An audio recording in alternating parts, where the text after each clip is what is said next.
Oh, the dog? Yeah. Ah, very good. Now I learned what button to push. I won't cut myself off in the middle of a video again. Sorry, guys. How you doing? Anyway, we're all learning something this week. I'm learning how to use a computer with recording capabilities for the first time. Pretty awesome, right? Anyway, well, it's story time again. We're going to go through and talk about Chapter 11 here. Computer outputs and networks. We'll probably talk about some inputs as well. But at any rate, one of the most important things about computers, obviously, is don't lose the power to it. If you lose the keep alive memory, guess what? It forgets everything that you taught it. Okay. So, because we have EPROMs now, right? And EPROMs do a couple of things. They allow you to update the basic programming inside the ECU. Okay. So you can tell it to do something different with the computer, which is great. Because quite frequently, as we've discussed, the OEMs come up with this this program that works great except for one little thing. So then we get a bulletin, we get a recall, we get whatever. Car comes in, we reflash it, update it, presto, it's fixed. Okay, so double EPROMs are not erasable. They are electronically erasable. Pardon me. Which means when you tell it to update, it says, okay, forget that part and learn this part. Ta-da, done. Okay. So we also have RAM inside computers, random access memory. Random access memory is powered by, guess what? Not capacitors. It's not a hard write to a chip. It is powered by keep alive memory. Keep alive memory happens to be a memory that will erase itself if it loses power or ground. Okay, so effectively losing the loop. Hi, dog. How you doing, babe? So at any rate, if you lose power and ground, if you lose your keep alive memory, presto, it doesn't work. So even if you have a battery feed to an ECU that doesn't seem to do anything, it could be just for that. All right. Let's see. High and low side drivers, blah, blah, blah, blah. Okay. Let's see. Basic circuit control. Basically, they want us to talk about high and low side drivers. We have already done that numerous times. Basically, if it's a high side driver, it provides a power. If it's a low side driver, it provides a ground. Either way, we complete the circuit. Okay, excuse the interruption. I had to go make sure there wasn't a question from the peanut gallery. At any rate, you can hear her laughing in the background. That's Haley. Yeah, you already met her. She took pictures of you. Anyway, okay, so we use transistorized switches called drivers, right? And they usually use them as a quad driver. Quad driver means it has 4 outputs that it can produce out of each chip. So you may have one chip that does 4 things. Okay, so maybe you have one that does EGR control, one that does evaporative purge control, vent control, and turns on the torque converter clutch. That was pretty common back in the day. We didn't have more than a couple of few quad drivers, right? Other than the ones that ran the injectors, because there really wasn't much going on in the cars. But now there's a ton of things going on in cars, so it's all different. All right, so they show you on page 330 and page 331 that how these circuits work, right? There are transistors inside the modules themselves. Then they go into how you can use a transistorized switch to control a relay. Now, we've talked about that quite a bit too because we've had to build some circuits, right? So if you use a relay, you use a low amperage to control a high amperage. So at that point, we use the PCM to turn on the coil for the relay, and then the actual switch inside the relay flows the current. Hang on. All right, so we had another question we had to answer there. So at any rate, you can see here, right, where we have the keep alive memory, and I think that's the RAM, okay? And then up here we have the actual processor, which has the EEPROM information stored on it. Okay, so it decides to make an output, all right, based on its inputs, right? And it turns on the quad driver, which you can see right here, powers this relay, okay, for the fan. So when this transistor closes and supplies ground, this relay closes, and you can hear it go click, and then it flows power right through here, through the cooling fan to ground, and the cooling fan runs. At least that's the theory. Hopefully it works. That's your responsibility to figure that out, accurately diagnose it, and then repair it as needed, right? That's your guys' job. So that's how that works. Now, if you have a transistorized problem inside the PCM, you don't replace the transistor. You don't take the ECM apart, obviously. You simply confirm it doesn't work when you've told it to work, and then you replace the box, you reprogram it to the car, reset up the theft deterrent, whatever else it needs, right? And then down the road motors. Good news. Bad news is when you put it in and it still doesn't do what it's supposed to do, and then you're left wondering why. So at any rate, there you go. Okay, so now we've talked about duty cycle before, right? And on time, right? So it has some stuff to do with injectors, and it also has to do with evaporative emissions, right? Now, when we turn on the vent solenoid, when we're doing the test, right, we turn it on and keep it on. So if we turn it on and keep it on, that's 100% duty cycle, okay? When we're purging the evaporative emissions canister, right, we don't do it at 100%. And we demonstrated why. You guys will get to see that video probably this weekend is when I'll post it. I actually did do a series of diagnostic videos for you. And you'll get to see that, EGR, EVAP, a couple other things, and what it affects and how it changes things. But if you turn on the purge valve to 100%, what happens is it turns on that purge valve 100%. It is all the way on, okay? So it applies 15 inches or whatever amount of vacuum the engine's making to the evaporative canister. Okay, well, not a problem unless you're sitting still. Then you don't need that much fuel, and it will do all sorts of weird havoc with the fuel trims. And you guys will get to see that in the video. So at any rate, what happens is we turn it on for a little bit of time, and then we turn it off again, okay? Now, this is percentage of a duty cycle, okay? A cycle starts here, goes up, down, over, ta-da, and then up. From here to here is one cycle, okay? And if you look at this spread, they're about even. So it's about 50% on and 50% off, okay? Now we have a cycle down here where we're on, I think that says 10% off, 90% on, right? And how do we know that? Well, we're watching the voltage, right? So the voltage is high here. It's 12 volts, right? Yeah, well, it doesn't say that, but that's what you're looking for, okay? So anytime that something is off, you're going to have 12 volts applied, won't you? So if you have 12 volts applied and there's no path to ground, you have 12 volts available, right? Potential, okay?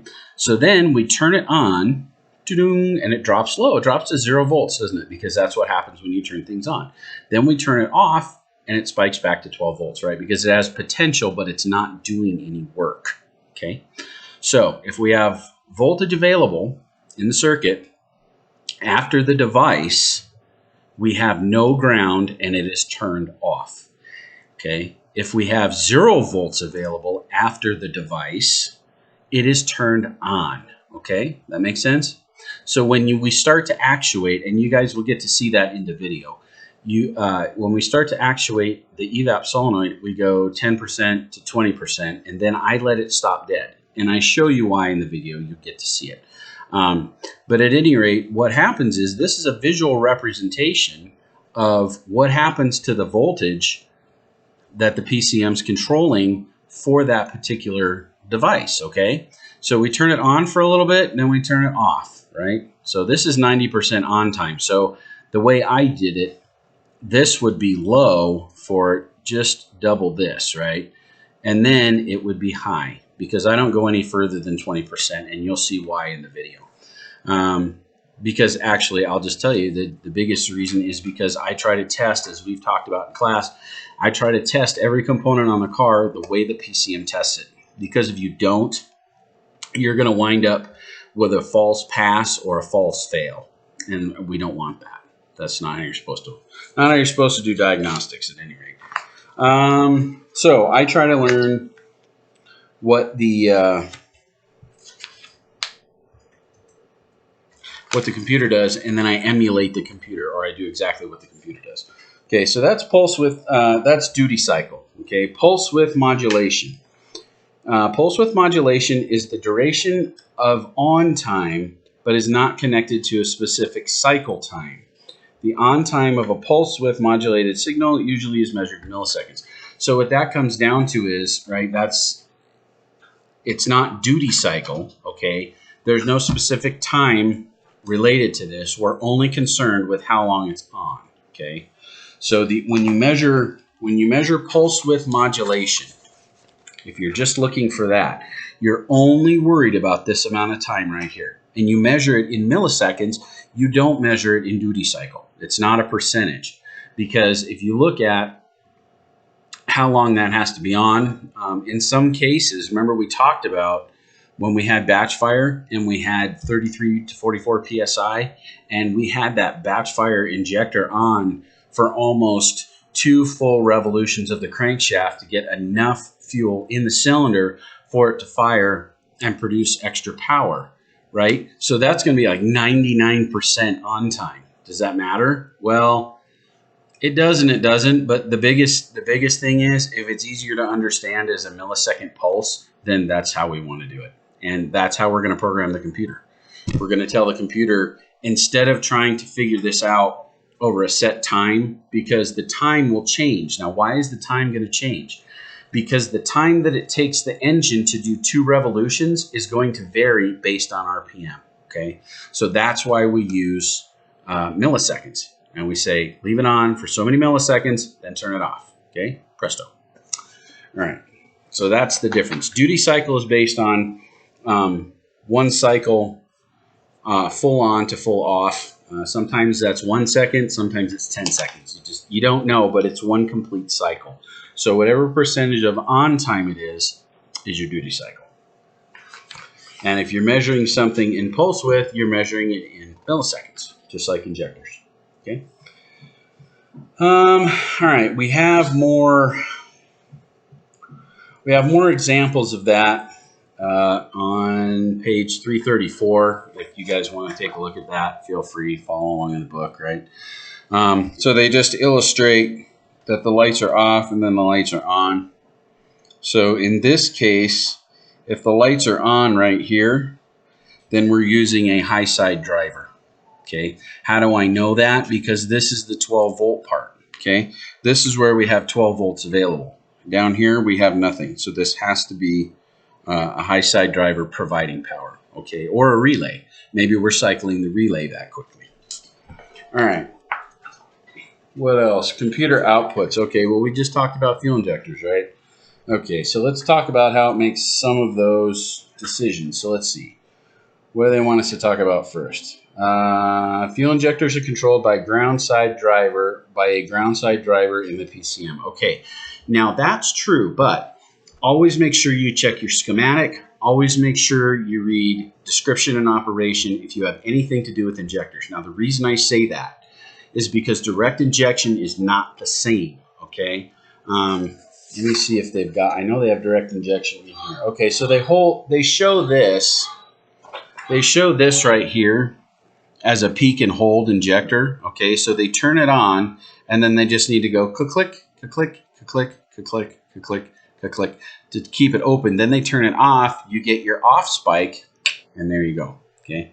So this one is, turn it on, and you get your spike right there, your inductive spike, right, as it starts to, as the magnetic field collapses, and then as the pintle closes, right? So that's kind of what that looks like. Sometimes you'll get that exact picture. Sometimes you'll just get some coil oscillations after you get that first spike. Your mileage may vary, depends on the injector. So what they're talking about when they say it's all ground side controlled. That is true. However, always, always, always check your circuit, because right here, okay, ta-da, this 12 volts right there may come out of the computer. In direct injection, that is super common, okay? They have stepped up the capability, we'll say, of the ECMs to produce the amperage that it takes, okay, to fire these injectors. The other thing that they've done is they've designed the injectors to the point that the ECM can control it. Now, you're probably going to ask, why do we want the ECM in control of all that? Well, it's very sensitive, okay? Direct injection is very sensitive, and as we talked about, we may want 1, 2, 3, 4, 5, 6, 7 pulses before we get to the main injection pulse. So it may do this, click, click, click, click, click, click, and then go psst, click, click, click, click, click, click, right? And it's still going psst, and then we turn it off and it goes ka-chunk, and then it's done, okay?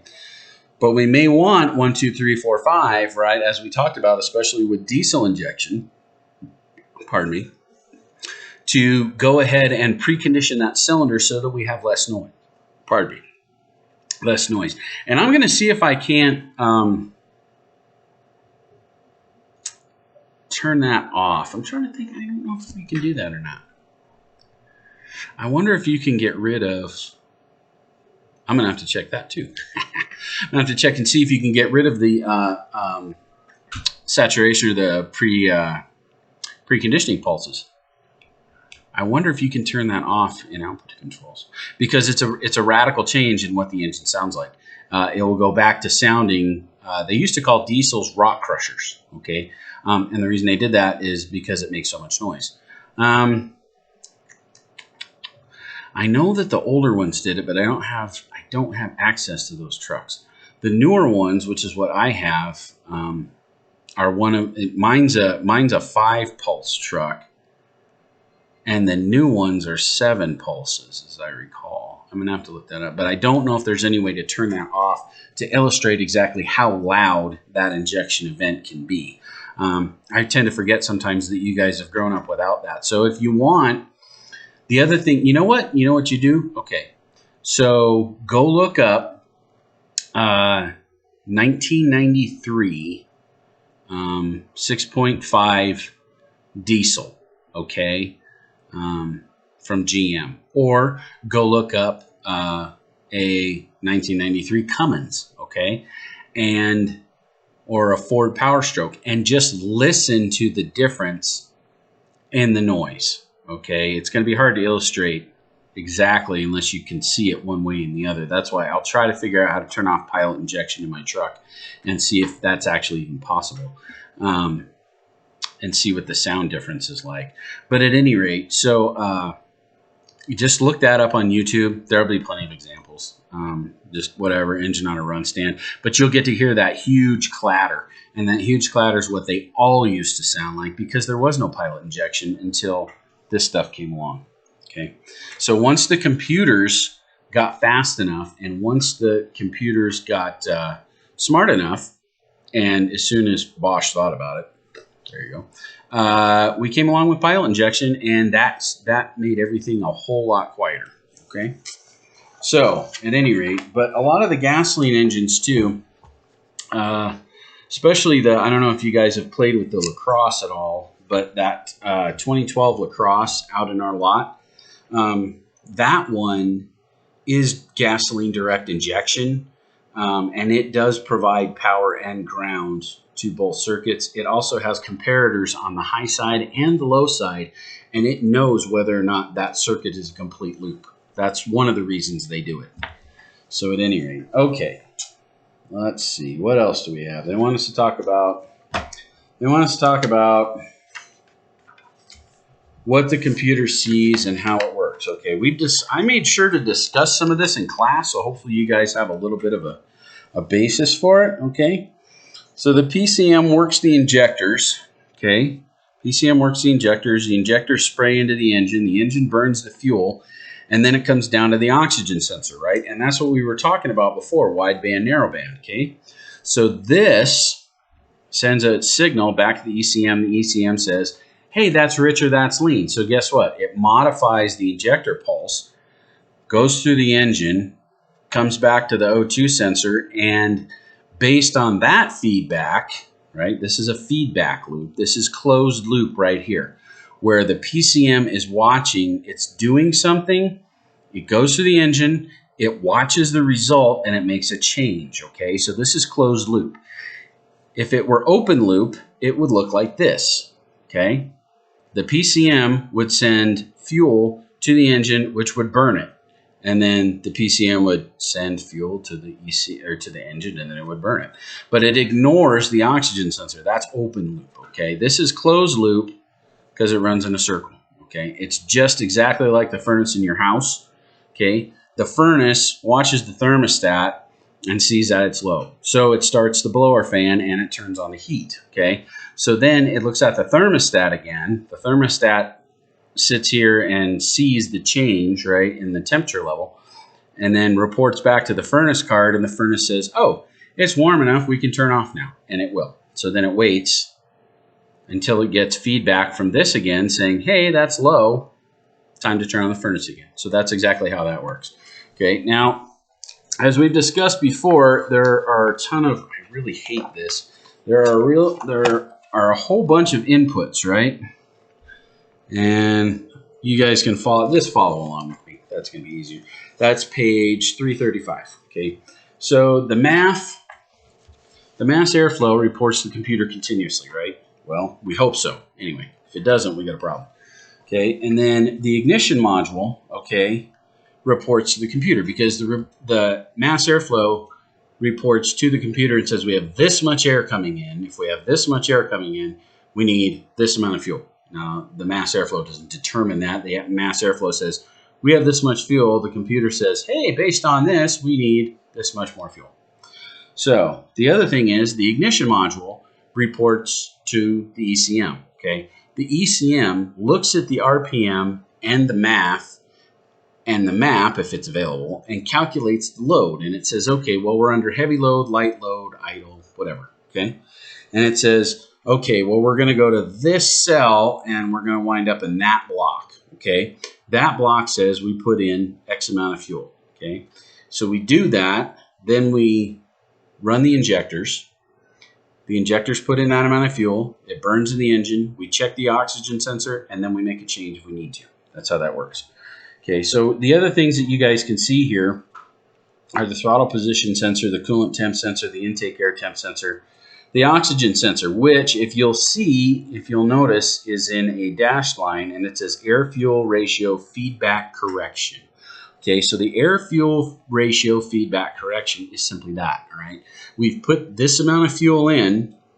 Is it the right amount? Well, we're going to check it at the other end. If it's correct, we're going to make a small change so that we can make that sensor cycle, right? If it's a narrow band. And if it's a wide band, it needs to more or less stay right at 1 volt, doesn't it? Unless it's a Toyota, and then it's going to want to be right around 3.2 volts, won't it? Exactly right. Well done, gentlemen. Okay, so, Okay, so then it also has a third step. We also have a third step here. Battery voltage is an input to the ECM because it needs to know how high is the voltage, how effective is turning on those injectors. Okay, so if I open them, are they going to open all the way or not? If not, we need to leave them open longer to get the correct fuel charge. Okay, so ta-da, and then obviously it makes this decision. It sends the command to the injectors turn on, and then it watches the feedback loop and determines whether or not it's made the right decision. Okay. All right, we've talked about fuel trim before. This is where fuel trim comes in, okay? If we see a problem with the O2 sensor, high or low, all right, then if it's a big problem, then the short term is going to ratchet up, and between 5 and 8% high or low, right? Either way, once it hits 5 to 8%, long term will ratchet up 1. Okay, then we reset short term. We watch to see if the change that we made, hi puppies. We watch to make sure to see if the change that we made corrected it. If it corrected it, we stay at 0. and we stay at the new long-term fuel trim, maybe it's +1, maybe it's -4. Okay. Now we talked too about when do computers set codes. Well, that has to do with the actual code itself. So we want the computer to tell us if the engine is excessively rich. Pardon me, snowy day, I'm tired.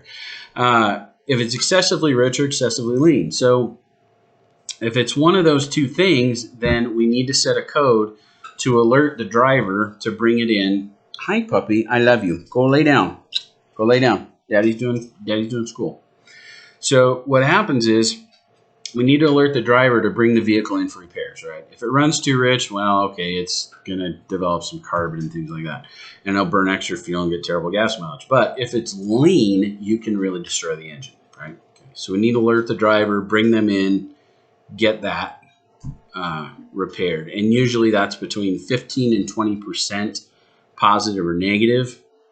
That's when we turn the light on. So for your year, make, and model, refer to P0171, P0174, that's left bank, right bank, lean, P0172, 175, that's left bank, right bank, rich. Okay, and then we've also talked about how you may not have those codes, right? You might have P0130 or P0132, right? P0130 is low voltage. P0130, I think it's 132. It might be 134.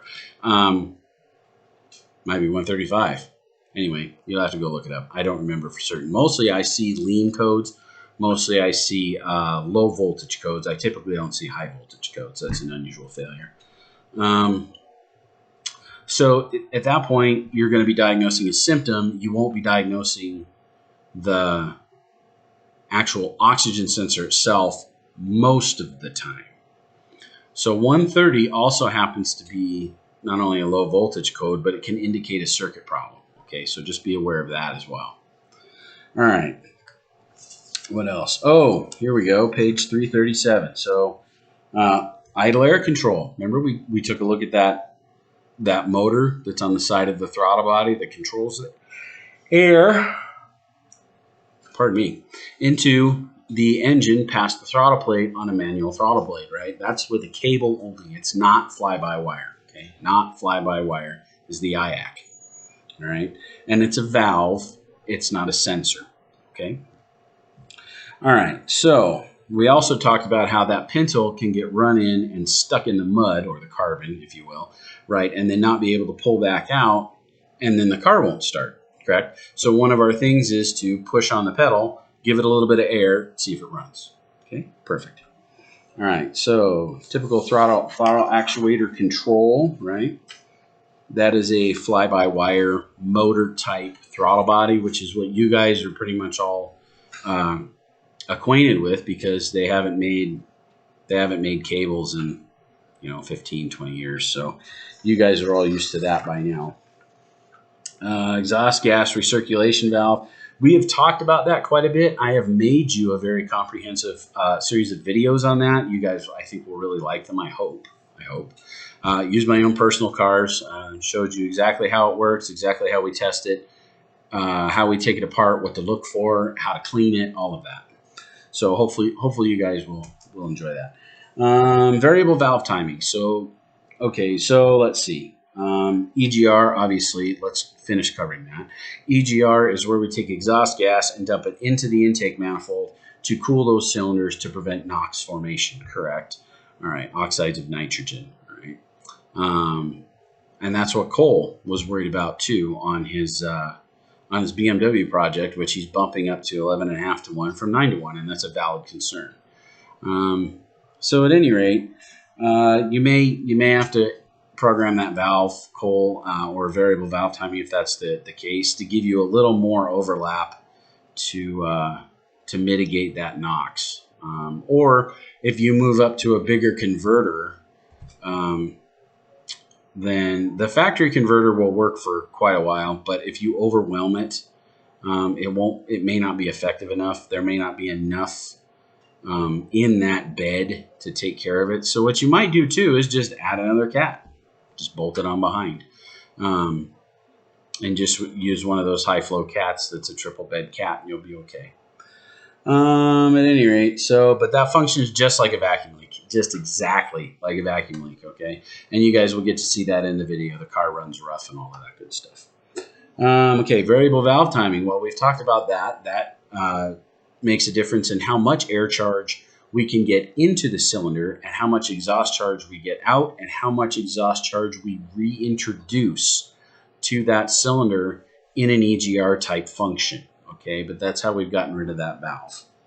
All right, and obviously the computer does that with pulse width modulation or duty cycle, depending on how it's programmed. The biggest thing is what usually I see is it gives you a degree parameter, so it looks for a certain amount of degrees before or after TDC when those valves are supposed to be open, and it watches for the sensor to fire, and then it moves the camshaft a programmed amount using oil pressure to make sure that those valves stay open or shut early or whatever it's programmed to do at that point. As we've stated, it also gets rid of air injection reaction. I will make a video for that. I was not able to get to that the other day. The weather turned on me and started getting really, really cold and nasty and windy, so I didn't want to give you a video that you probably couldn't hear. So I will make that video either this weekend or early next week because my Camaro has air injection on it, so I'll be able to show you that. Let's see, electronic spark timing. Okay, so we've talked about that.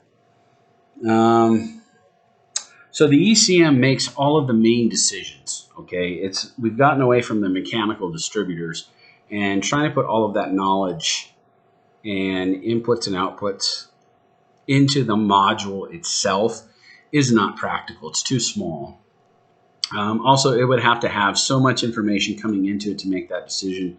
That module would have to be incredibly smart, as small as it is, because it's smaller, as we've seen with the distributors. It's smaller than the size of your credit card if you have a distributor.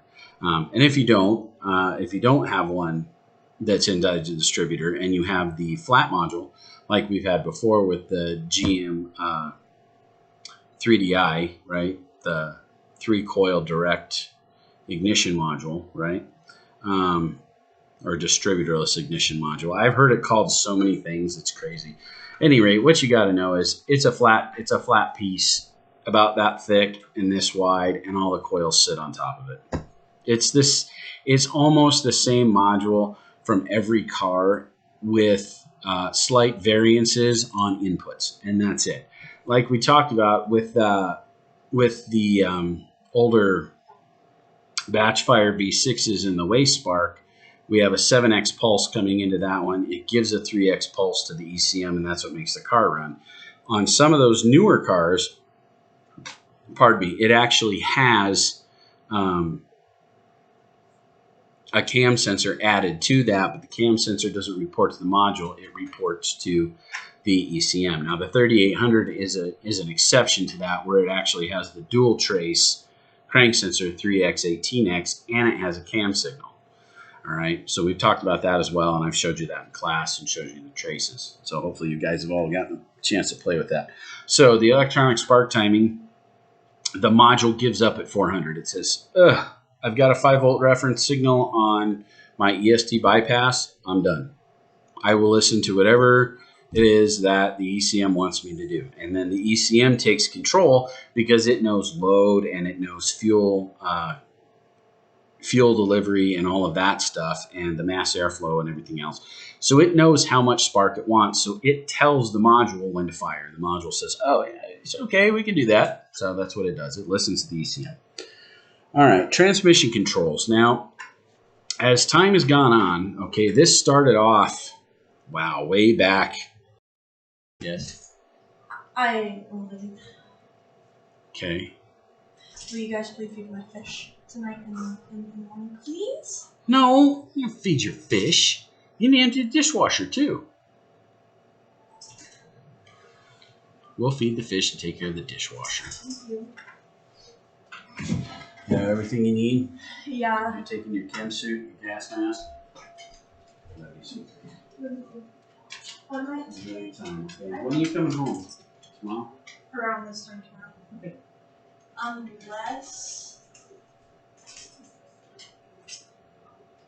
Are you gonna go pick up your paycheck? Can I go? Okay, Adriana wants Taco Bell, and she will pay me back. So can I go get Taco Bell? It's up to you. You're only gonna be able to go through the drive-thru. I know. Okay. Yeah, that was my plan. Cause You're exposing yourself. Just think about that. I'm gonna put on my jacket. Oh wait, exposing me. You have some Clorox wipes for your car? I will be. Yeah, go get those, honey, and just wipe off anything that they gave you. That's all. I don't know.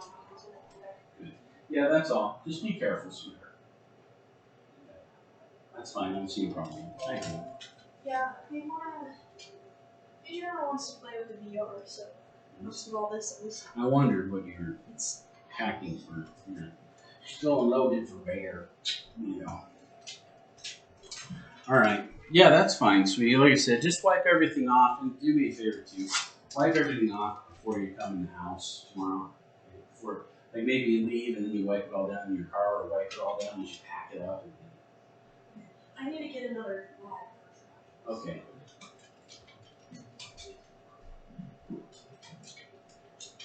Hi. Hi.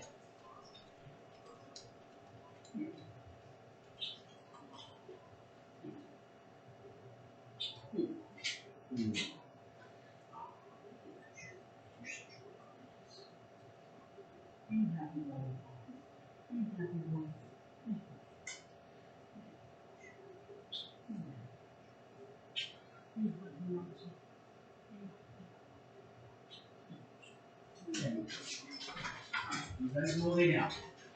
Go lay down. Daddy's working.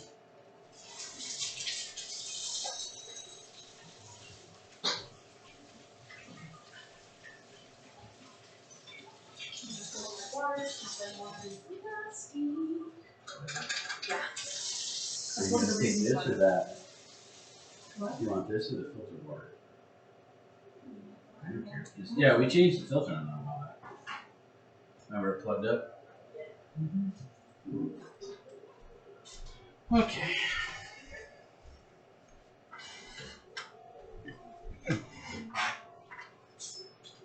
Oh, perfect. Still running. Well, all right. Oh. So, now that you guys have heard me love up the dog and everything. Good girl. Okay, so biggest thing to remember here, computers operate in binary code, okay? Ones and zeros, all right? So every 8 bits, okay, 8 bits of information, cycles, if you will, okay, is a byte. Every byte means something to the computer. Do I know what it means? Hell no, I don't know what it means. I can't translate computer talk. Sorry. It's disappointing, I know, right? Here I am, I'm the fabulous Mr. B. Well, possibly. At any rate, I do my best. I love you guys. That's the biggest thing. So, I will show you what that looks like because you guys can't see it. What you're going to see is do on the bottom of your voltmeter if you hook up your voltmeter to this circuit, okay? So I will show you that. I will show you that next week. The biggest thing is if you want to actually look at ones and zeros and the little pieces that are involved with it for every word that it sends and whatnot, you need to use a scope. It's just entirely too fast for the meter to do anything with. The one thing you can do with the meter is find out if it's moving. All right. If it's moving, it's probably trying to talk to somebody. Now, who's on the line? We don't know. That's what we need a scanner for. And I'll show you how to do that too. The other interesting thing is with the GM MDI and the MDI bus tool, okay, it's a specific tool, we can see who's on the line, how long they've been on the line, and if they drop off, how long they leave for. So that's a great tool. Your mileage may vary. Sometimes it works perfectly to find things, and sometimes it works not at all to find things. I had a Cadillac that I used it on with corrosion in a connector, and it was not very helpful at all. And then I've used it on other modules where on other cars where the module drops off the face of the earth entirely, and you're able to find it, and you're like, oh, good, it's that guy, and it happens right now. Perfect. So then you go check power, ground, and communications, and you find some variety of problem. There you go. Yeah, so it just depends on how fast the drop-off is. So at any rate, but you can see whether or not it happens, at least, and who's present on the line. Those are the two biggest things. Okay, so as we can see by this chart here, one of the most interesting things, I think, page 340. Okay, we have all of the manufacturers, and we have all of what they use post 2008. Okay, so we have all of this stuff for different stuff on the car. Okay, so we're still using CAN, we're still using Class 2, we're still using a mid-speed line. But for everything for emissions, we're using the CAN lines. Okay, it has to be super, super fast to catch all of the issues and make adjustments, all right? It also has to do with the fact that we're talking so many modules. It also has to do with the fact that we're gearing up for self-driving cars. And then on top of that, we're running throttle control, we're running transmission control, we're running engine control, all of that stuff, analog brakes, traction control, all of that stuff is married together at this point. Once you put that many modules on the line, it has to get faster and faster and faster and faster and faster for all of that to communicate effectively and work the way it's supposed to. Okay, so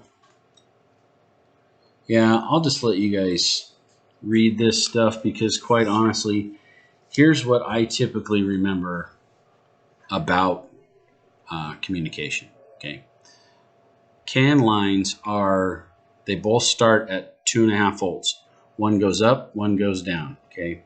They both swing 1.5 volts. So we go down to 1 volt as bottom, and we go up to 4 volts as the top. It's a mirror image. If the bottom does it, the top has to do it. If it doesn't, it starts to get confused and pissed off, okay? So you can see that on page 343. Now, everything else communicates like page 342, where it goes on, off, on, off, on, off, right? And then we form bits, which form bytes, which is the language of the computers, right? So here's the biggest thing. Do I need to know if it goes from 0 to 5 volts? Do I need to know if it goes from 0 to 7 volts? Do I need to know if it goes from 0 to 12 volts? Absolutely, I do. Absolutely. Okay. And when it comes to CAN, do I need to know that it goes from 2.5 to 4 and 2.5 to 1? Yes, I do. I do. But every single time, and you can do what you want, but this is my rule of thumb for me. Okay, that's what I do because I'm kind of a I don't really need to memorize that kind of person. Okay, that's not important to me because we have hi Kitty, what are you doing? So we have different kinds of communication lines on the car. Okay, that all predate CAN, right? But they're all different. Now, why are they different? Okay, so let's talk about that specifically. All right, so you may have a 0 to 7 volt UART line. Okay, you may have a 0 to 7 serial data line. It may be a 0 to 12. It may be a 0 to 5. Okay, I don't know what Ford does. I don't know what Toyota does. I don't know what Honda does. Why? Because if I'm going to diagnose that, okay, and especially with GM as well, if I'm going to diagnose any communication fault, the first thing I do is pull out the book. In my case. In your case, you look it up at the computer. Anyway, so you guys bear with me here, okay? The first thing I do is go to the communications network that I'm diagnosing. And the first thing I do is read description and operation. Every single time. Every time, okay? The reason I do that is because I don't want to memorize which communication line cycles at what? Do I need to know that? No, not really. What I need to know is if I have one failure that's taking out a bunch of modules, one failure that's taking out one module, or if I simply have a module that refuses to communicate and everything else is fine, right? So it changes your diagnostic approach, and I'm going to show you that next week in the video, okay? Right now it's snowing, and I'm not going to go play around in the car. I'm just not going to do that. But I will pull some stuff into the shop next week when I get there, and I will illustrate all sorts of different failures for you. But the biggest thing to remember is they're all different, okay? So one thing that you have to know for certain, okay, is am I dealing with a serial data problem, a UART problem, a CAN problem, or an airbag problem, okay? Now, why did I bring up airbag? Because airbag has its own communication voltage and speed, okay? It has all of that separate. It is tied into the CAN line. It's tied into the serial data line. If they had them back when, it's tied into the UART line. But it also has its own separate communication line that works on its own voltage, so it can't be confused with anything else, okay? So anytime I'm diagnosing anything, the first thing I do is look up the parameters for that because there are too many variables, okay? That's what I would encourage you to do. That's how I do it. It's your diagnostic process. You do it however you do it. I mean, you know, I don't care if you go through the book, write it all down, and then refer to a folder every time you do it. That's up to you. The only thing that I would say is we have 3 speeds at this point. We have 3 speeds of CAN communication on GM vehicles in addition to serial data.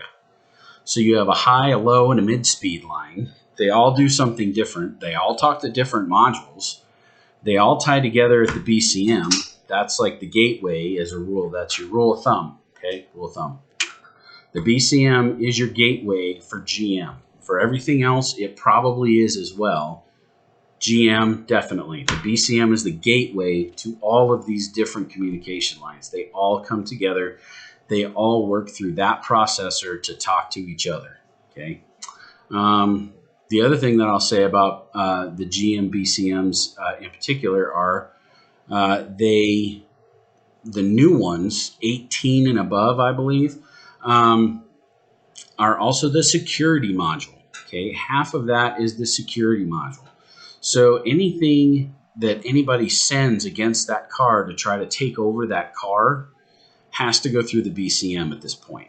Okay, if you don't have the handshake with the scanner and all of that sort of thing to get through the BCM firewall, you're not even going to talk to it. That's the interesting part. And it's especially important too when you start to do programming.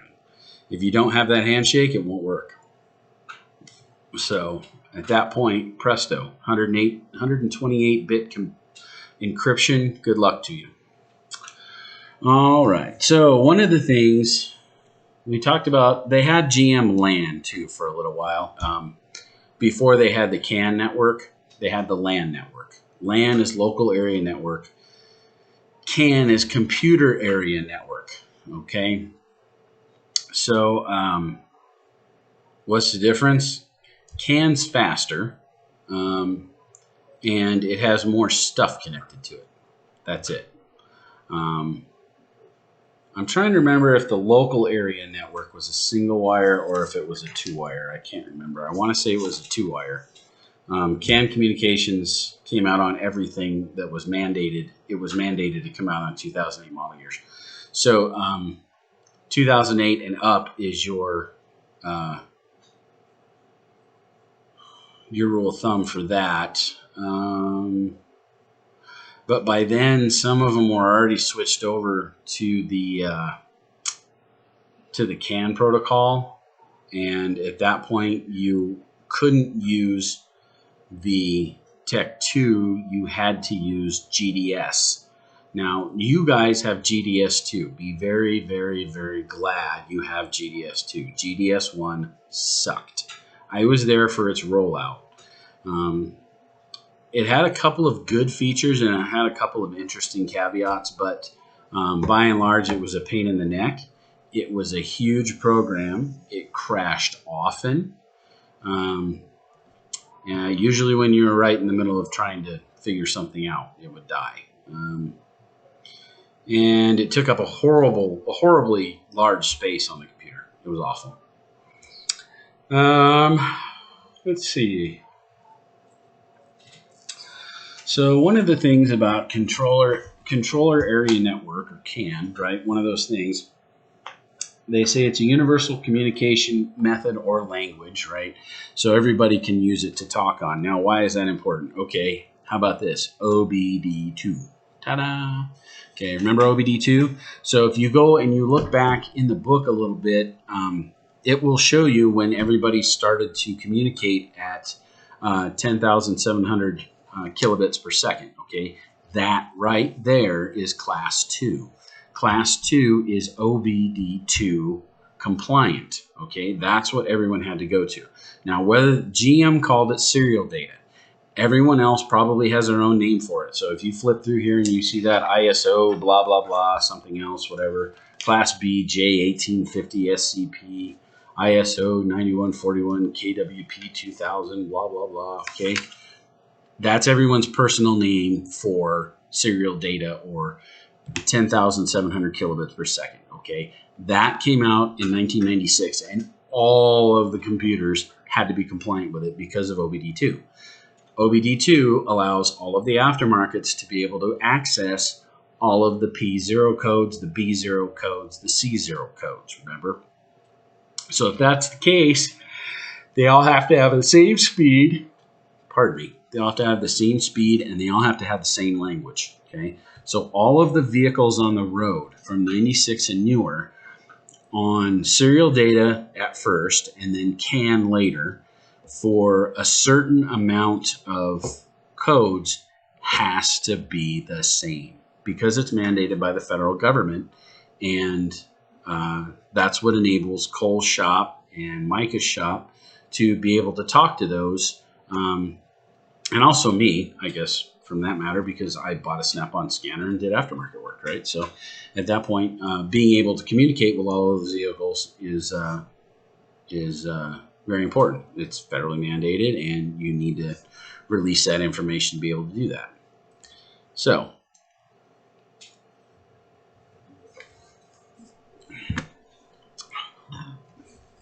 all of that stuff is pretty much the same. If it's 10,700 kilobits per second, it's class 2, okay? Then we moved up to CAN. Now, they're seeing, okay, so cans everywhere, blah, blah, blah. Faster, more reliable, more cost-effective. Your mileage may vary. So, at any rate, what they're getting down to here is you can put an ECM, a TCM, an ABS module, a power steering module, traction module, body control module, rear end control module, right, for the all-wheel drive, chassis control module. You can link all of these on 2 wires. That's a beautiful thing. It's fast enough to do that, okay? So here's how it works, okay? There's an address for each computer, right? So let's say the ECM is 0001111. Okay, that's 8 bits. That's 1 byte. Okay, that's the address, the street address, if you will, of the ECM. So if the TCM wants to say something to the ECM, it says 00001111. Then it goes 10101011100011, whatever the message is, right? And then it sends it over the CAN line. Well, every single module on that CAN line sees it. So it's like a bunch of rabid squirrels going, do I have a message? Do I have a message? Do I have a message? Do I have a message? Here's a message. No, it's not mine. Here's a message. No, it's not mine. Here's a message. No, it's not mine. Here's a message. No, it's not mine.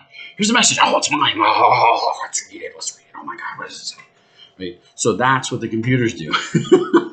That's also what your phones do, right? Looking for messages, looking for email, looking for messenger messages, whatever, right? That's what phones do. Do I have a phone call? Oh my God. Do I have a text message? Holy crap, right? So it constantly sits there and pings the tower and says, do I have something incoming? Okay. So your phone, okay, has an SSID just like OnStar. Okay. So SSID is station ID, basically. I can't remember what the other S is for at any rate. But anyway, it was interesting to learn all about OnStar because I got to learn a whole bunch about cell phones as well. So what happens is the PIN card. No, what do they call that? The SIM card. There we go. The SIM card has your specific carrier information on it. That's what allows you to connect to the tower. Okay. Your phone stores the SSID. It may also be stored on the SIM card. However, without the SIM card, it doesn't know who to look for out in the airwaves. So it just goes, okay, we're good. No worries. Can't talk to the tower. Nobody wants to talk to me. They're pissed off. The SIM card holds the handshake for the cell tower. Okay. That's what the address ID does in the CAN network. Okay. So the ECM has an ID, the TCM has an ID, the BCM has an ID, the ABS has an ID, the traction control has an ID. Everybody has an address, right? So maybe Cole, for example, lives at 5692 I'm a Wildflower Lane, for example, right? Okay, and then Micah, who lives next door and do everything with Cole, right, has the next address, and then Chase has the next address, and then Fernando has the next address. I'm just going through the classroom while you guys sit. But at any rate, so what happens is it talks to every one of you before it comes back to Cole. All right. So if Cole sends out a message and says, "I want to talk to Jared," well, it goes to see Chase, then it goes to see Fernando, then it goes to see Uriel, then it goes to see Drew, and then it stops at Jared, and Jared goes, "Oh, I have a message. Let me read it." Okay, I'm reading the message, and he goes, do, and he reads the message, and he says, "Okay, well, now this is my reply." So he says, "Send this to Cole, send this to Cole, send this to Cole." So he puts Cole's address in, and then he goes, "Okay, Cole, here's the answer to your question." So then that comes back around the loop, okay? But it is a loop, all right? So it comes back through to see Micah first, and then it goes to Cole, all right? Because it's a circle, all right? So Micah looks at the message and goes, this message, that's bullshit. Jared doesn't want to talk to me. He wants to talk to Cole. And he puts it back in the line. So it goes down the line, and Cole gets it, and Cole says, look at this. Here's my reply. Perfect. So then we can make this change. And then he goes,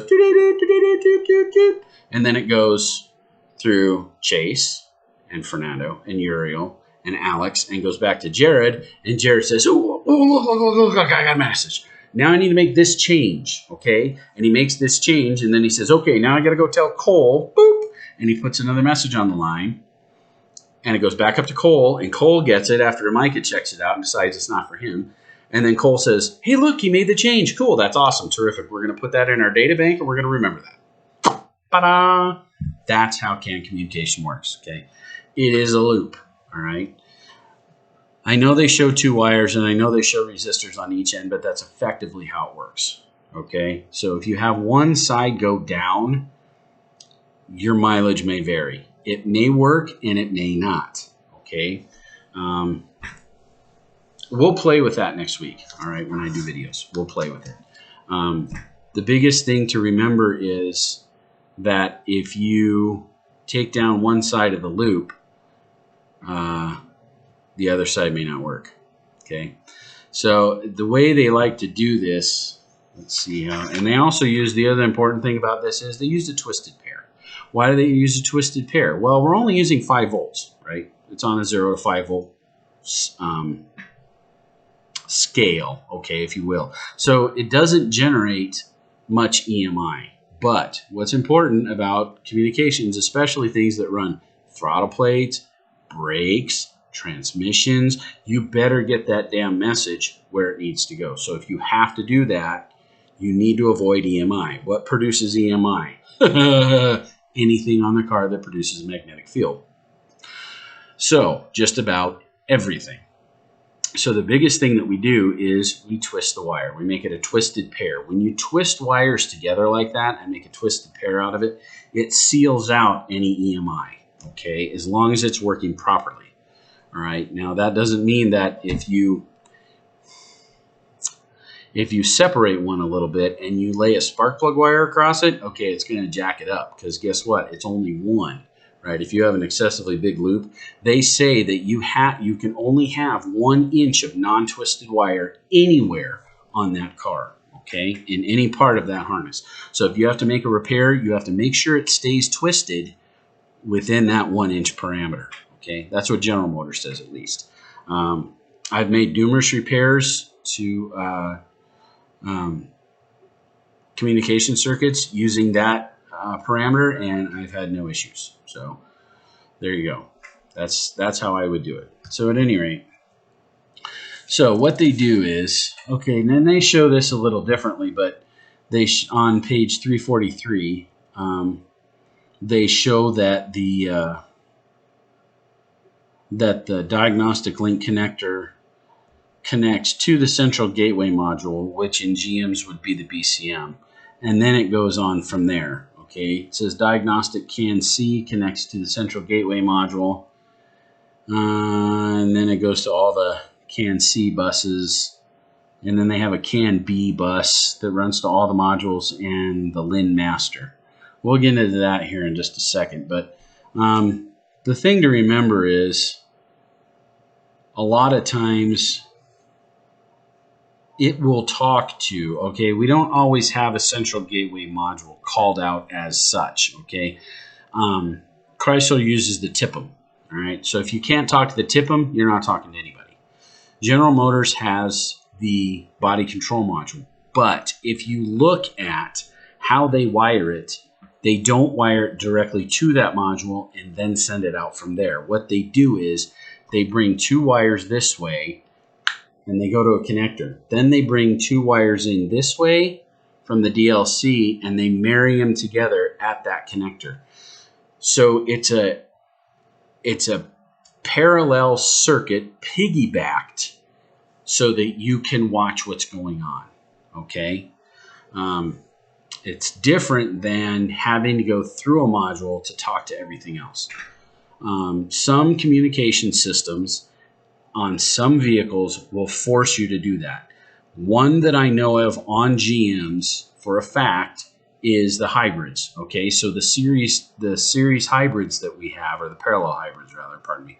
The parallel hybrids that we have an HPCM, okay, hybrid powertrain control module, and that is the gateway to the rest of the hybrid system. If you cannot talk to that module, you will not talk to the battery energy control module, you will not talk to the PIM, you will not talk to the IPM, you will not talk to any of that.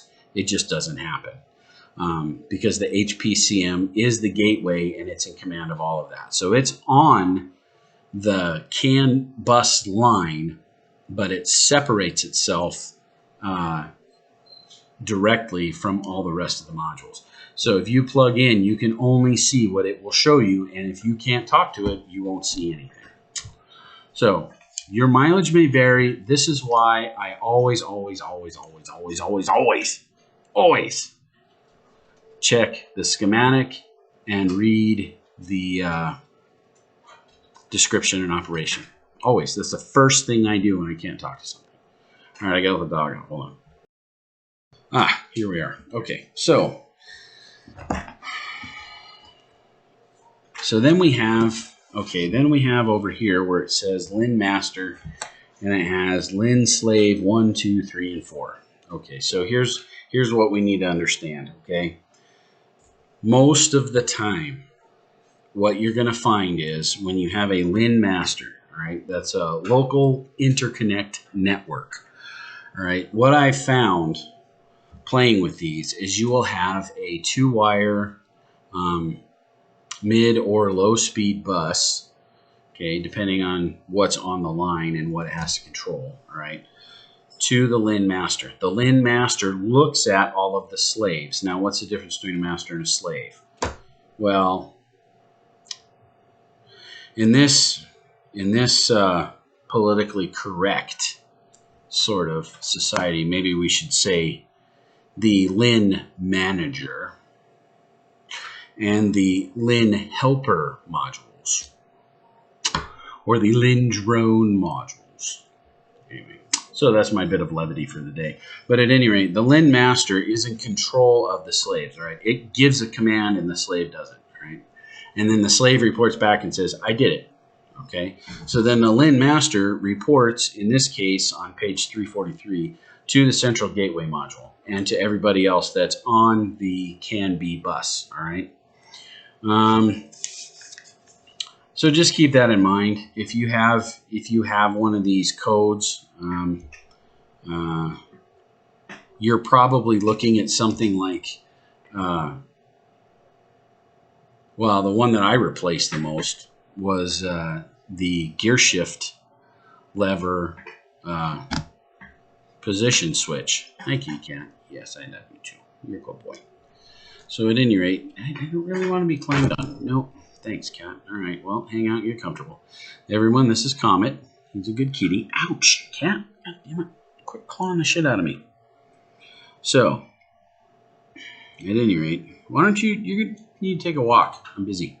So at any rate, the gear shift lever, especially in that lacrosse we were talking about earlier, right? That one is the slave module. You're done, Cat. Yeah, I'm all done getting clawed. Thanks. So, Cat's fine.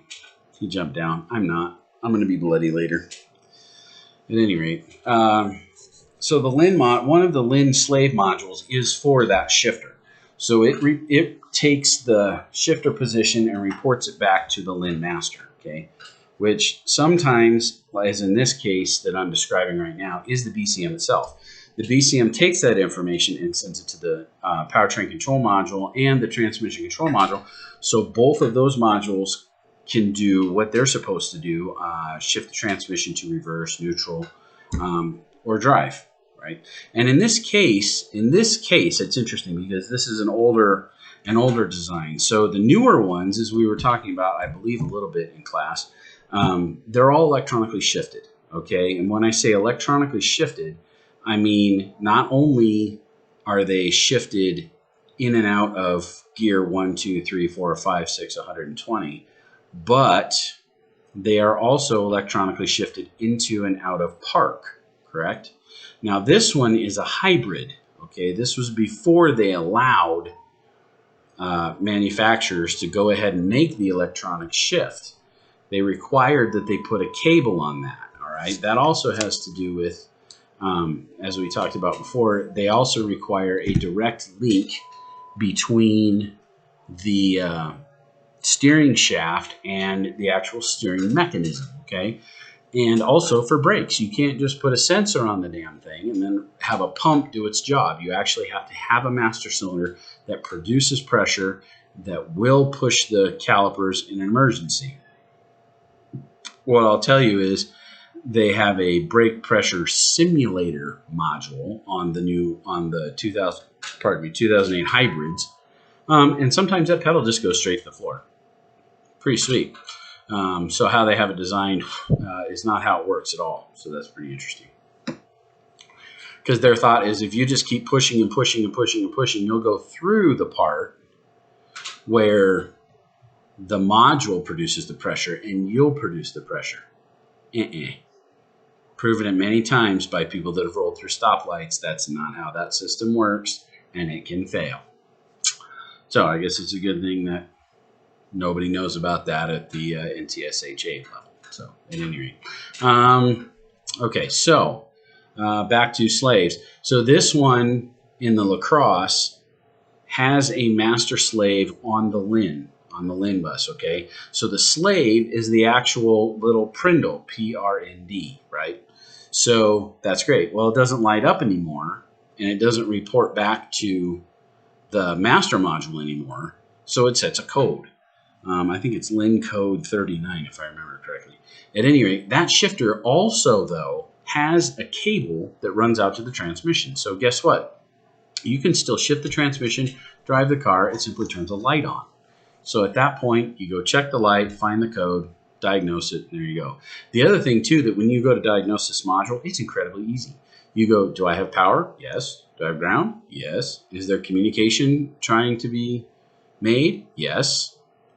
Okay, it needs a module. There's no programming. LIN modules, from what I have found, and they may have changed a bit, okay, almost all the LIN modules that I've run into, okay, I'll say it this way. Every LIN module I've diagnosed has not needed programming. It's plug and play. You're done. Okay? It's just a slave module. It only does what it's told to do. Okay. All right. So, now we covered that. What else? Manufacturer-specific versions of CAN. That's chapter, well, it's page 344. Let's see. Yeah, so GM's version of CAN is GM LAN. Well, it used to be GM LAN, but now they've changed it to CAN. They call it the CAN bus, just like everybody else. And they have 3 speeds, high, medium, and low. We talked about that a little bit. High speeds used for real-time communication, right? So engine control module, brake control module, steering control module, etc. Okay. The mid and low speeds are used for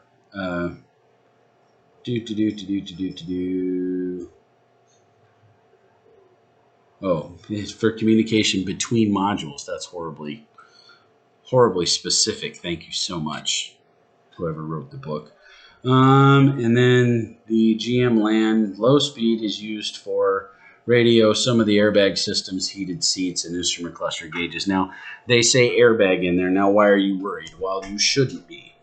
The high-speed LAN connects to the SDM as well, the Sensing and Diagnostic module. Okay, that's the airbag module. What they use the low speed for is things like, are people buckled? Is the sensing pad in the passenger seat on or off? Is it telling us, is there a passenger there? Okay, things like that. Things that you don't need high speed for. Okay, it's one and done usually per trip. Okay, the only update you might need is if somebody gets out in the middle of the trip and then they know, okay, the person in the front seat got out. We can disable all of the airbags on that side of the car. Okay, so when you get in an accident, it only deploys the airbags that are needed to keep the occupants safe. That's what it's for. Okay, let's see. Ford says they have high-speed CAN, medium-speed CAN, and infotainment CAN, or ICAN. See, and what it boils down to is, what does everybody want? Okay, Honda has FCAN and BCAN. FCAN is fast CAN, and it's used for real-time data transfer. BCAN's for body cam CAN, so that runs slower, and it's used for stuff that doesn't require real-time speed, right? Like we talked about with the radio and things like that. What's interesting about General Motors is it's kind of a pain in the ass, but that system is going away. Thank God, what a pain in the neck that was. The MOST system. Okay, the MOST system is a CAN line, but it's a single wire. It's faster than high-speed CAN, and some of that stuff is inaccurate. They took the radio and they broke it into pieces. They went, here's your HMI module, your human, or HIM, I think, HMI, human machine interface module. That's what it was. And what does that mean? That means that's the place where you set the radio station. That's where you interact with the radio. It's retarded. Then they go, okay, here's the radio module. Okay, what does the radio module do? Okay, yeah, all that does, yeah, that tunes the stations for you. That's it. Doesn't do anything else. And then they have the DVD, CD, whatever module, right? The actual player that plays discs. Okay. What is it? That's all it does. That's it. You know, but we made it a separate module. Okay. And then we have something else and something else and something, and it just gets retarded, right? But it's this loop, and it doesn't always work right, and it's a pain in the neck, and you can't diagnose it without a scope. It's dumb as hell. It's really stupid. And they also have a whole protocol of how it's supposed to set codes, and it doesn't set those accurately either. We've proven that over and over again in the field. Because it'll go, oh, well, this one's the mode master. All right, well, if this one's the mode master, and it says we have the master mode, the mode master says that three nodes down or 3 components down is the failure. Perfect. Well, guess what? You replace that component. That's not where the failure is. It's 2 components past that because their stupid system isn't fast enough to figure it out. Or it's not smart enough, one of the 2. But we've proven that in GM class over and over again. It's just retarded. So anyway, they got away from that finally. But basically, they took one box that did everything, that was smart, and they went, we're done with that. And then they put in all these different boxes, connected it with this super fast communication system, and then discovered that that didn't work either. So they're probably going to go back to a single box that does it all, which is probably what they should have done in the first place. So, at any rate, okay, if you look at, so if you look at 344 and 345, it will show you some things that are on the different CAN lines for Ford and Honda. I'm sure that's terribly interesting. Feel free to read through that at your own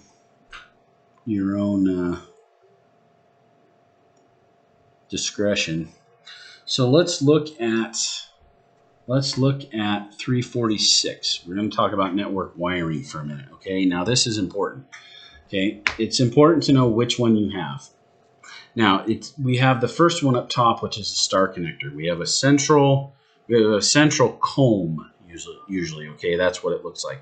We have this wire, this wire, this wire, this wire. Oh, sorry. This wire, this wire, this wire, this wire, and this wire, and they all come together in a comb. Okay, all of these are female, and when you bring this thing down in there, it goes click click into all of them, and this up here is a bus bar. Ta-da! What does a bus bar do? It's one single piece of metal, okay, that allows, in this case, it allows communication between all of the modules. Now, again, we were talking earlier about how every computer has an address, okay? So everybody has an address, and everybody's constantly talking to everybody else, okay? So you have to see your address come up before you can answer the question. Hi, Cat. So at any rate, if you have any one wire come off of that, you will lose that one module, and that's it. But, okay, that's the good part of this. The bad part of this is if you have one wire off of that comb that gets shorted to ground, you can't talk to anybody. Everybody is offline. So the best way to troubleshoot this, I found, okay, is to go find that comb, all right? And this sounds stupid because they always put it in the dumbest place, all right? Perfect example, Chevy Trailblazer. That damn thing is under the carpet, behind the center console, in the center row. Don't ask me why they did that way, okay? That seems utterly stupid to me, but that's how they built it. Acadia's, that son of a gun, is all the way back in the left-hand kick panel, in the left-hand sail panel, rather, in the trunk. So you open the back door, and you immediately pull the sail panel to the left, and you pull all of that garbage out of there along with the seats so you can get to the damn thing, right? Because it's just stuck to the harness. It's not like it's a connector and it has a home. They just go, oh, we're going to run all these wires right here. Ta-da! And they put the little comb in, right? And then they tape it to the harness. That's exactly what they do. I got to troubleshoot one that was a real joy one time. Somebody else had their hands in it first. So here's what happens. Each one of these wires has a home, okay? So the ECM goes here. The BCM goes here. If you have a separate transmission control, it goes here, power steering, whatever, right? But they all go in their own cavity, okay, until until some jackass pulls them out of that cavity, out of that connector, and then just lets them go. And they don't label any of them. I was very happy when that happened. I was exceedingly overjoyed, because at that point I had modules that wouldn't communicate, but on top of that I had no idea what module it was, because none of those wires were in their holes. Now, before you ask the question, all of those wires were green because they're all on the serial data line.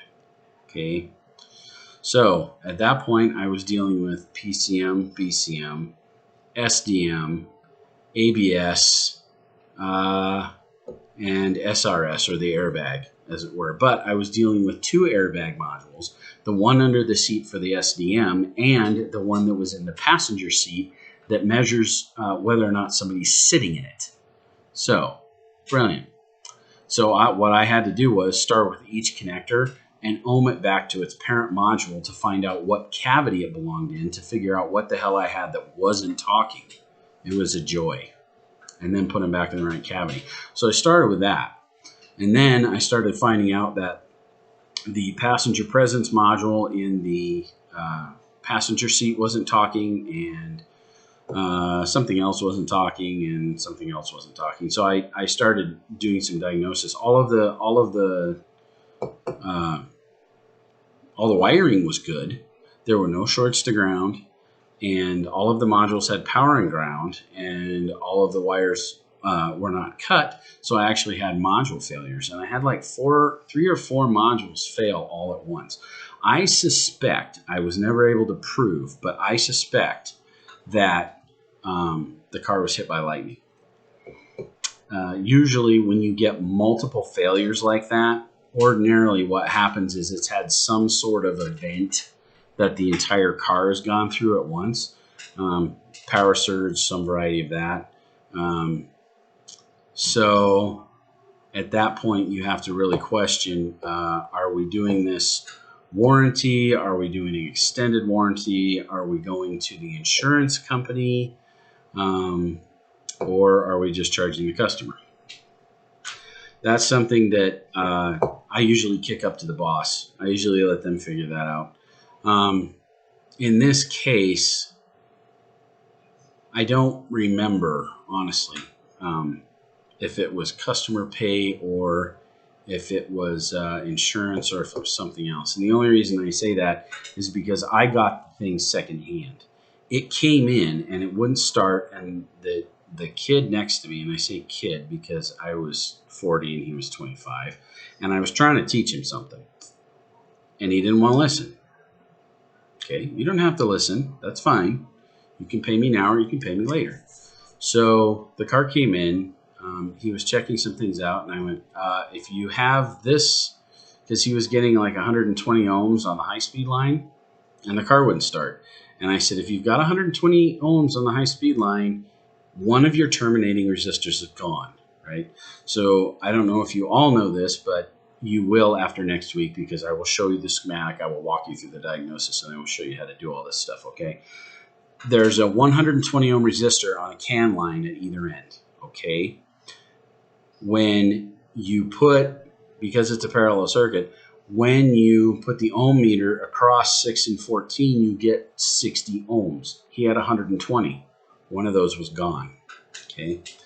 Now, it turned out that I found it and fixed it later after it cropped up again, but I could never get it to duplicate while I was sorting out his other low-speed woes that he couldn't figure out even after I told him how to diagnose it.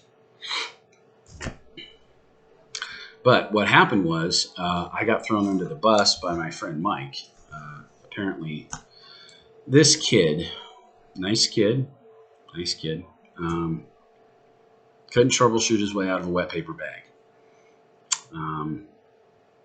Our manager at the time wasn't the swiftest at hiring people. He hired this kid at all this money plus a bonus, blah, blah, blah. He was supposed to do all this stuff, and he couldn't do any of it. So the shop wound up having to pick up the slack. Well, what ended up happening was my friend Mike told our boss, hey, if you want that fixed, you should give it to Dave. Dave can fix it. That's true. And Mike goes, but you're going to have to pay him. Get used to that number. So Kenny came over to me and he says, well, why don't I ship this into you? I said, no, thanks. I said, I already told him how to troubleshoot it. Maybe you should send it back and tell him to listen to what I told him. Well, no, we're not doing that. I said, well, it's not my car, so I'm not interested. And he says, oh, no, that's not how it works. I said, okay, that's fine. I said, here's how it's going to work. You're going to pay me every second that I have in that car. It's going to be straight time. So you better get used to that because I'm not only going to have to fix the car, I'm going to have to sort out its mess first. He's like, what are you talking about? I said, go look at the inside of the car, and what you're going to find is the whole goddamn thing's torn apart and wiring is scattered everywhere. I said, I intend to get paid for that. So just so long as you understand that. And he says, oh, no, we'll send him over to help. I said, no, I don't want any of his help. I said, he'll only slow me down, and he didn't listen to what I told him the first time, so I'm not going to repeat it. So after a little back and forth, they finally saw it my way, and I took over the car, repinned it, put it back together, and then said, okay, it's fixed, replacing 3 or 4 modules later. And I told him, and I wrote it right in the RO, I said, this vehicle had a high-speed failure initially, and now it does not. If it fails again, the car may not start, etc., etc. It will require more diagnosis. So, long story short, they went to give it back to the customer. 2 or 3 days later, customer comes to get it and it won't start. And then they come down and bitch at me. And I go, oh, did you read this part of the story right here? Ta-da! This is why I keep telling you guys, document everything. Every damn thing you run into. Okay? If it takes you 40 or 50 lines of story to make the story correct, use it. I don't care. I used to do diesel work as well. So every diesel that I did, I had 40 lines of story. I did this. I had this result. I did this. I had this result. I followed this bulletin. I had this happen to me. I did this, blah, blah, blah, blah, blah. These were my results. Na, na, na, na, na, na, na, na, na. I never had a claim kick back. The first time they sent one to somebody else, I said, that's a bad idea. That is a bad idea. And it kicked a $6,000 claim back. It was kind of funny to watch. And then they came down and said, what the hell? You need to fix this. I said, I didn't fix the truck. I'm not getting involved. Sorry. That's your deal. Anyway, I'm kind of a prick sometimes. But at any rate, you kind of have to defend yourself so you don't get run over. So always keep that in mind, all right? That's one of those, cover your butt. Because if you don't, somebody's going to throw manure on it and light it on fire, okay? At any rate, I digress. So the long and the short of this truck was it had low-speed problems and it had high-speed problems. I fixed all the low-speed problems because the high-speed problems weren't occurring for me. I knew it had a problem, I just didn't know where. And rather than throw parts or connectors or anything else at it, I didn't even mess with it. I wiggled everything. I test drove it a bunch. I let it run in the stall for a long time. I never got it to fail, but I documented that sucker. And so when they came back and went, hey, you're going to fit this for free, I went, oh, look right here. No, I'm not, actually. Thanks anyway. And you know what? You're going to pay me straight time to do this too. And they weren't too pleased with that. And I said, you know what? It says it right here in black and white. Right here on the RO. So you can send it back to Numbnuts if you want, and it will just get pulled apart and destroyed again. Or you can pay me to fix it, and I'll have it fixed in about an hour. So anyway, long story short, they were grumbly, but they wound up giving it to me, and I wound up getting paid. If you document it all, you can stand up for yourself, and your RO will back you. I've had some stuff that's had to go to court for stuff that I diagnosed that the customer didn't believe that we had done the diagnosis properly or what have you.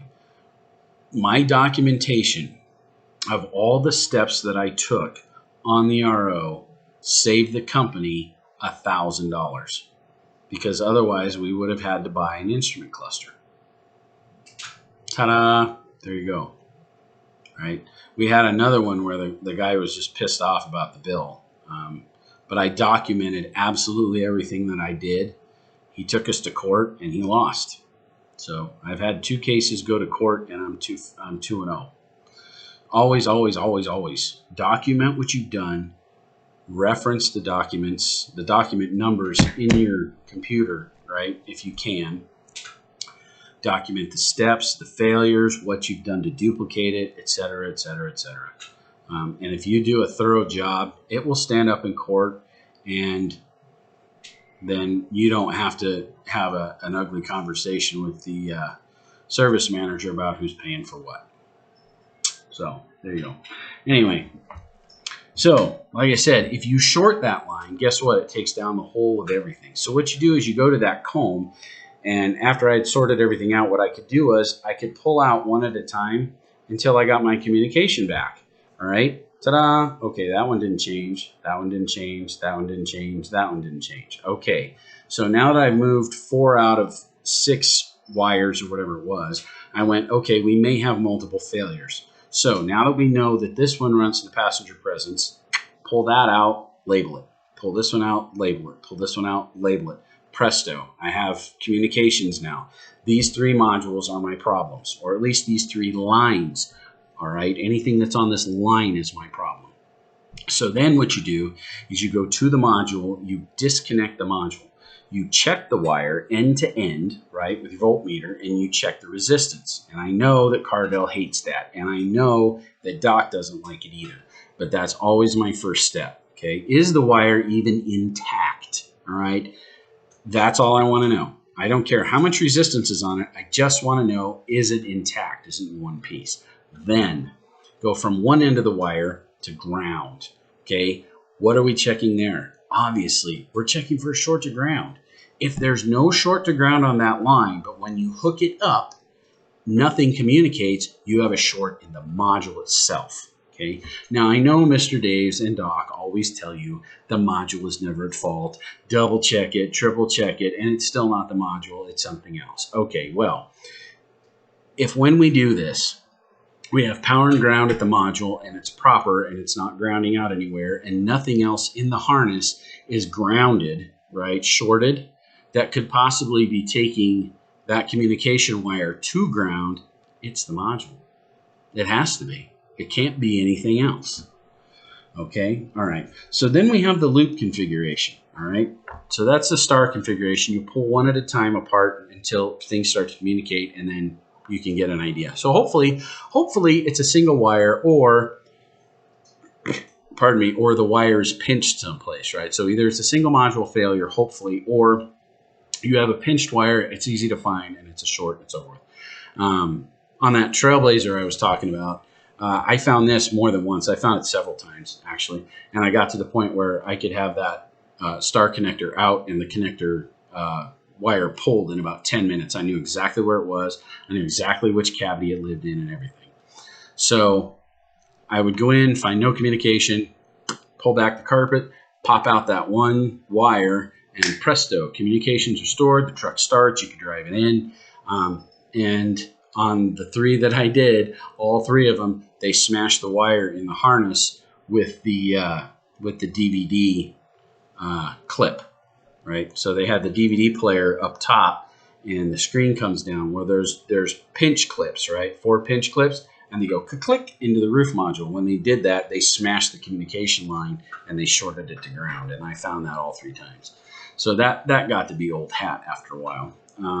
Also, another one that would cause a no start that was a really good one. And there was a bulletin for this. There was a bulletin. That's how bad it was. 03, possibly back to 02, and then 04 and some of the 05s. The seat harness for the driver's seat made a U-turn.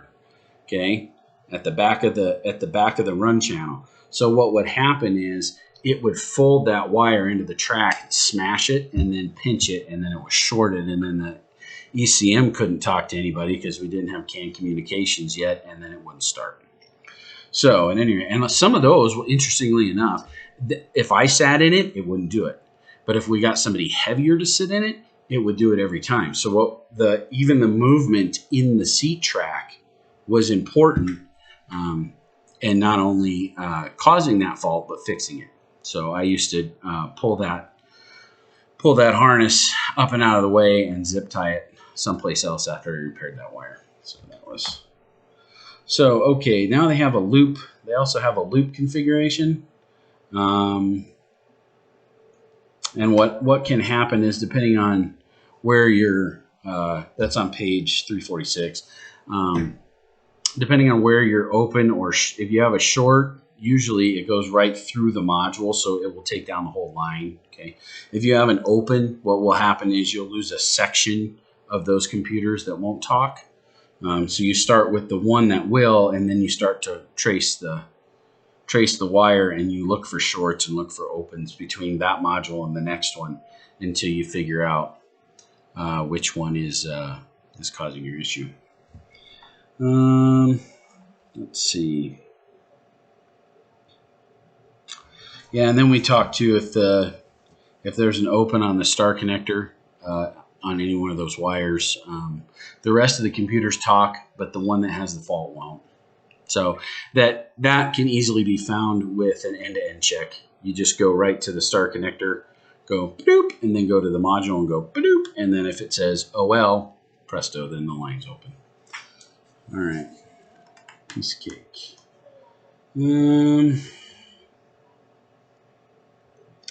They also talk about masters on that loop, and they talk about slaves, which are off the loop. So peer-to-peer is master to master, and then they have master to slave communication. So the PCM may tell the TCM to do something, and the TCM tells the slave to take care of it. All right. So there you go. Let's see. Yeah, talk about modules, the vehicle control network, lighting control modules. Okay, so the lighting control module takes care of warning chimes, interior and exterior lighting, and theft deterrent for Ford. So again, you need to find out what module does what in the car when you have something that doesn't function. Okay, classic case, the passenger door module, and this is an interesting one. The passenger door module, okay, on GM trucks, okay, from 2001 to 2007 and a half, okay, the passenger door module is in charge of turning on the low tire pressure warning light. Don't ask me why. I don't know. That was GM's idea, so that's what they did. So there you go. So you can have modules that have nothing to do with what their name says, controlling functions that have nothing to do with anything that's related to anything else. Because that module is supposed to do the window and the door lock.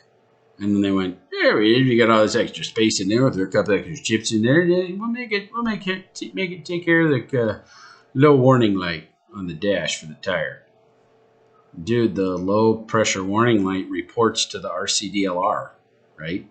Because it's radio controlled and it already has a receiver in it. So yeah. So the tires would talk to the RCDLR. That's how you reinitialize them. But the RCDLR sends a message to the passenger door module, which sends a message to the IPC to turn on the light. I don't know.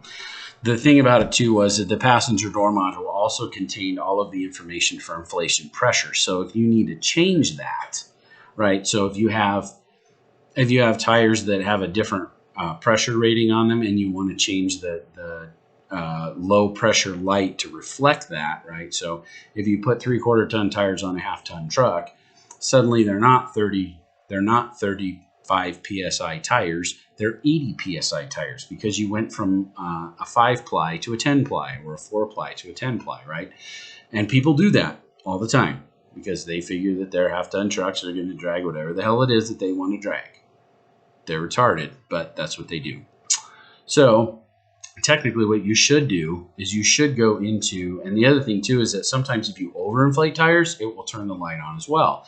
Now there's a larger window for that, but 10-ply tires require 60 psi or more, otherwise they wear funny.